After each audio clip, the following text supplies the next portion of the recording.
Mga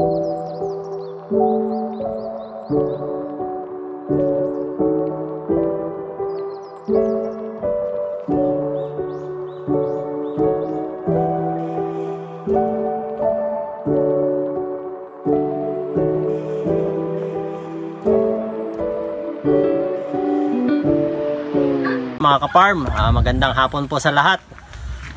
Nandito po ako ngayon sa Lopez, Quezon. Meron po ako ditong bibisitahing property na may kabuang pong sukat na 44,932 square meter.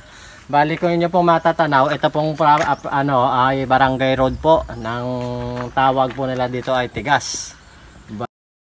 Bali yan po yung pinakadulo, pero magiging po yan, magkakarugtong po yan hanggang dito sa property, dahil magkakaroon din po dito ng possible na magiging kalsada ayon po sa mga kasama natin. Kaya ito po yung property na aking binisita na nasa kabuang sukat nga po na 44,932. Bali ang property po mga ka-farm, ang magiging hugis po nito ay parisukat. Ito po yung pinakabakod niya, paakyat po yan doon.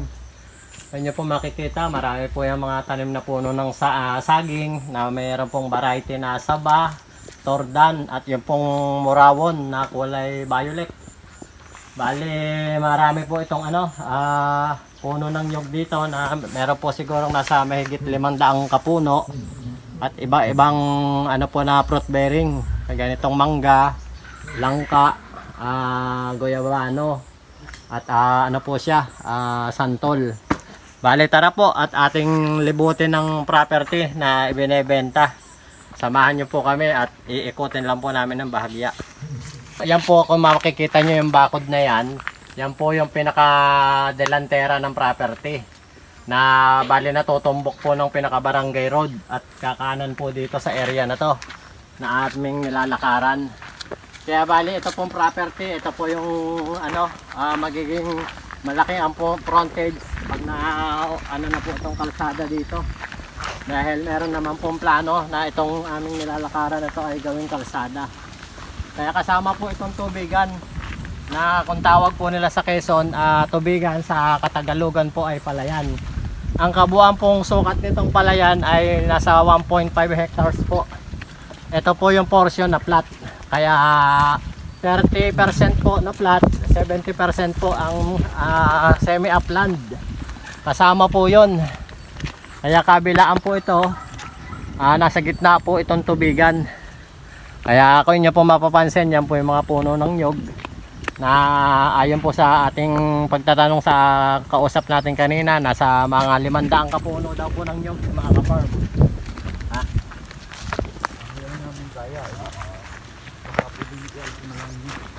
Bigyan mo na. Kaya ayan po, ito pong pinaka linyada na to, diretso po yan, paakyat doon. Kaya ito po yung pinaka hangganan ng property. Dito po nagsisimula, papunta po din papasok sa loob. Ayan po, may mga puno rin po siya ng rito, mga bamboo. Doon yung hangganan ng property nila sir. Yan, yung pinakataas na yan. At ito naman po dito, liliban pa po siya doon sa kabila. Papunta po siya doon pa.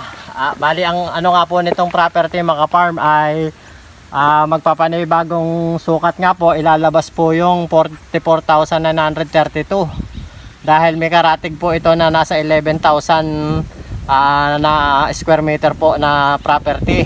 Na ito lang po yung ibinebenta, yung 44,932. Ang original daw po na sukat ng lote, kung kasama yon ay parang sapatos. Kaya ito po nasa bungad, magiging square na po ito pagka pinasukatan po.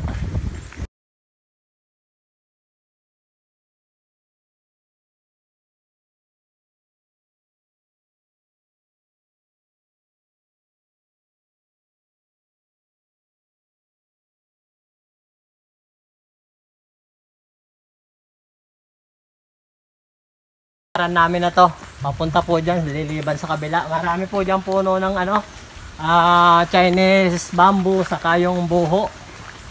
Ayan po, kung nyo makikita, marami pong puno ng mangga na kinalabaw. At ito po yung pinakatubigan. Ang kagandahan po nito, mga ka-farm, pag tumayo po kayo dito, makikita nyo po yung kabuuan ng property. Kaya napakaganda po itong investment. Sa mga interested buyer po, tawag na po kayo sa number na makikita nyo sa inyong screen. At sa WhatsApp Viber po, mga ka-farm. Bali, ito pong property, mga farm, ay title. Bali, sa mag-asawa po ito nakapangalan. Dangan nga lang po at nauna po yung lalaki. Pero buhay naman po si ma'am. At ano naman po ito, may clearance na rin po ito sa assessor. Updated po yung tax. At may lot plan na po ito, mga ka-farm. Kaya wala na pong magiging issue about po kung inyo pong mabibili itong nasabing property.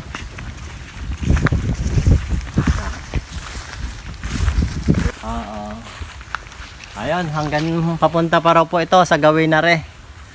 Bali, ito pong property, mga ka-farm, ay nag-harvest nga po pala ng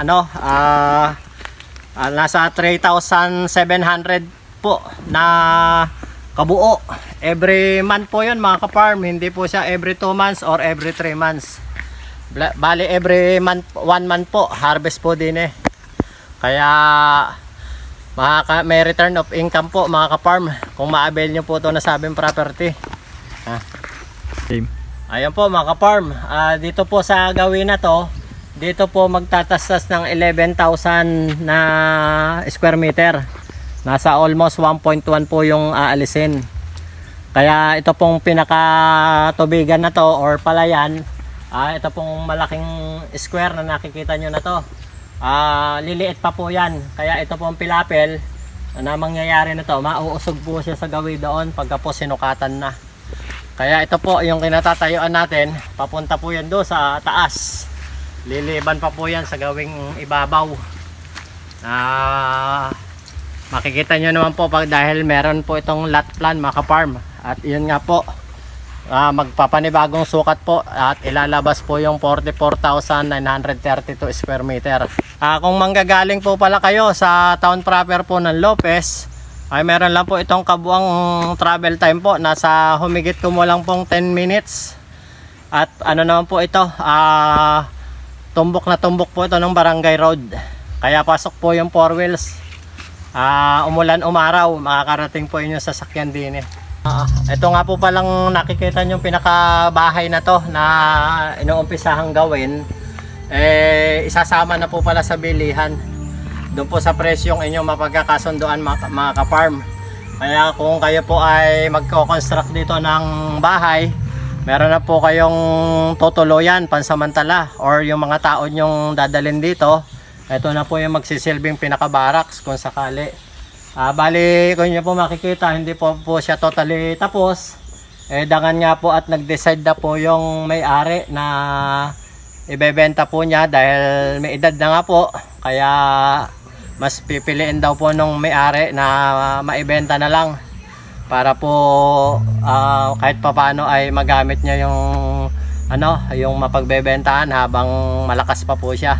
Ayun lamang po, mga ka-farm, at isang mapagpalang araw po sa ating lahat.